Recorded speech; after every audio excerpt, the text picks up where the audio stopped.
Office से निकलते निकलते शाम के 8 बज चुके थे। बाहर मूसलाधार बारिश हो रही थी, बिल्कुल वैसी ही जैसे मेरे मन में चल रही थी। थकावट, बॉस की डांट और डेडलाइन का तनाव सब मिलकर सर दर्द का रूप ले चुके थे। कार में बैठते ही मैंने स्टीयरिंग पर जोर से हाथ मारा। लानत है ऐसी जिंदगी पर, मैंने बुदबुदाया और घर की तरफ गाड़ी बढ़ा दी। घर पहुंचा तो देखा पिताजी ड्राइंग रूम में सोफे पर बैठे थे। उनकी उम्र अब 75 के पार हो चुकी थी। हाथ थोड़े कांपते थे और नजर कमजोर थी। मुझे देखते ही उनके चेहरे पर एक फीकी सी मुस्कान आई। आ गए बेटा, बहुत देर हो गई आज, उन्होंने अपनी थरथराती आवाज में पूछा।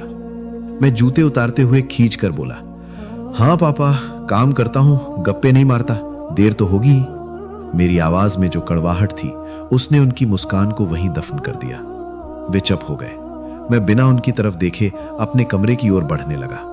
तभी पीछे से आवाज आई, सुनो, 1 मिनट रुको, मुझे तुमसे एक जरूरी बात करनी थी। मैं रुका, गहरी सांस ली और पलटकर झुंझलाहट के साथ कहा, पापा अभी नहीं, मैं बहुत थका हुआ हूं, प्लीज मुझे शांति से खाना खाने दीजिए और सोने दीजिए। जो भी बात है कल करेंगे। पिताजी ने कुछ बोलने के लिए मुंह खोला, फिर बंद कर लिया। उनकी आंखों में एक अजीब सी बेबसी थी जिसे मैंने नजरअंदाज कर दिया। वे धीरे से सोफे से उठे और अपने कमरे की तरफ चले गए। उनके पैरों की घिसटने की आवाज सन्नाटे में गूंज रही थी। मैं फ्रेश हुआ, खाना खाया और बिस्तर पर लेट गया, लेकिन नींद आंखों से कोसों दूर थी। पिताजी का वो उदास चेहरा बार बार याद आ रहा था। आखिर क्या बात करनी थी उन्हें? मन में एक सवाल कौंधा।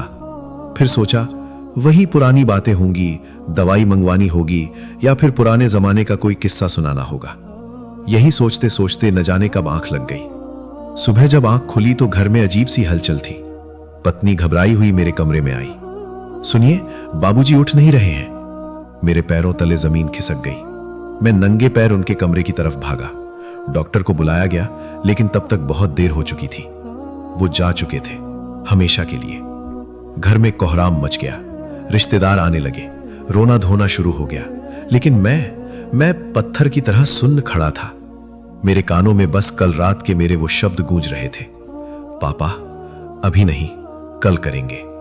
वो कल अब कभी नहीं आने वाला था। अंतिम संस्कार के बाद जब सब चले गए, मैं उनके कमरे में गया। उनकी अलमारी खोली ताकि उनके कपड़े समेट सकूं। अलमारी के एक कोने में उनका पुराना घिसा हुआ बटुआ रखा था, वही बटुआ जिसे वे सालों से इस्तेमाल कर रहे थे। कांपते हाथों से मैंने उसे खोला। उसमें कुछ सिक्के थे, एक भगवान की फोटो और एक मुड़ी तुड़ी पीली पड़ चुकी पर्ची। मैंने उस पर्ची को खोला। उस पर उनकी कांपती हुई लिखावट में कुछ लिखा था। मेरी आंखों से आंसू गिरने लगे और वो स्याही थोड़ी फैल गई। उस पर लिखा था, बेटा राहुल, मुझे पता है तुम बहुत मेहनत करते हो, तुम पर बहुत जिम्मेदारियां हैं। मैं बस तुम्हें यह बताना चाहता था कि कल मैंने अपनी एफडी फिक्स्ड डिपॉजिट तुड़वा दी है, तुम्हारे उस स्टार्टअप के लिए जिसके बारे में तुम अपनी पत्नी से बात कर रहे थे और कह रहे थे कि पैसे कम पड़ रहे हैं। पैसे मेरे खाते में है, चेकबुक दराज में है, तुम संकोच मत करना। मुझे गर्व है तुम पर, बस खुश रहा करो। मैं वहीं जमीन पर बैठ गया। मेरे हाथ से वो पर्ची छूट गई। कल रात वो मुझसे पैसे मांगने नहीं, मुझे पैसे देने की बात करने आए थे। वो मेरा बोझ कम करना चाहते थे और मैंने उन्हें दुत्कार दिया था। मुझे याद आया कि बचपन में जब मैं स्कूल से आता था और बिना थके घंटों अपनी कहानियां सुनाता था, तो वो चाहे कितने भी थके हों, ऑफिस से आकर पूरी दिलचस्पी से मेरी बातें सुनते थे।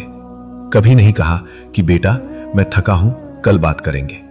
उस रात मुझे समझ आया कि हम अपनी दौड़ भाग में उन लोगों को पीछे छोड़ देते हैं जो सिर्फ हमारी एक झलक, एक मीठे बोल के प्यासे होते हैं। रिश्तों के लिए समय निकालिए, इससे पहले कि समय आपके रिश्तों को ही निकाल दे। काम और पैसा तो वापस कमाया जा सकता है, लेकिन अपनों के साथ खोया हुआ वो 1 मिनट और वो कहे हुए शब्द कभी वापस नहीं आते।